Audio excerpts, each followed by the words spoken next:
Good morning. So I'm last. Hopefully I won't be least. The first thing I wanted is $2 billion. That's right. That's billion with a B. That number represents the amount of funding that it will take just to bring the existing infrastructure up to a state of good repair. In normal people language, that means a system that is to an acceptable standard. That's the existing system. And that doesn't even take into account that we may think our existing system isn't sufficient for our current needs or even our future needs. How did we get to this point? We got to this point because the highway system was conceived and began being built when we were, in fact, the 5th or 6th largest metro area in the country. To compound that problem, we had planning studies done in the 60s and 70s that said we would add 1 million people to this region. It didn't happen. Then to compound matters further, we began a development pattern that sprawled our population. We added 25% more developed communities over the course of 50 years with no population growth. We built more and more roads. We built and needed more sewers, utilities, other infrastructure. We now can't maintain that. $10 billion. Again, billion with a B. What does that mean? $10 billion represents the amount of funding that will come to this region for transportation infrastructure over the next 20 years. The question to us is, how do we want to spend that money? Do we want to have the infrastructure that was given to us? Do we want to develop or create an infrastructure that we want?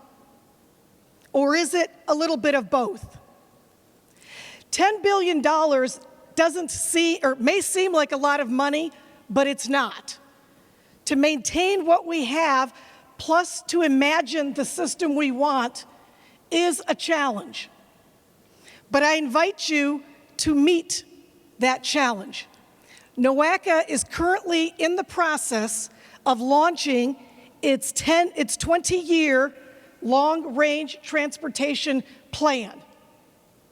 We are undertaking a very aggressive engagement plan to give all of you an opportunity to participate in the planning of the spending of those dollars. Throughout the year, we will have workshops, engagement opportunities relative to website and meetings and things we haven't even thought of yet. Please participate. This is your funding. You need to decide how to spend it. Although we created a system that is over capacity, which means we have no traffic. In some ways that's a good thing, right? No traffic congestion. You can get anywhere you want in the region in under 30 minutes. But is that the system we want? We can repurpose some of that excess capacity to better meet the demands of all people. Although we are overserved in the area of roads, the auto capacity, we're underserved with transportation infrastructure relative to transit, bicycle, and pedestrian. These are modes of transportation that we need to better consider in and of themselves, but also in how they work with the rest of the system. These modes need to create a truly inclusive transportation system. Can you imagine being able to get anywhere in the region using the mode of your choice? And maybe today it's driving, maybe tomorrow it's taking public transit, maybe the next day it's walking and then biking. We have a basis in this country that speaks to freedom, freedom of choice.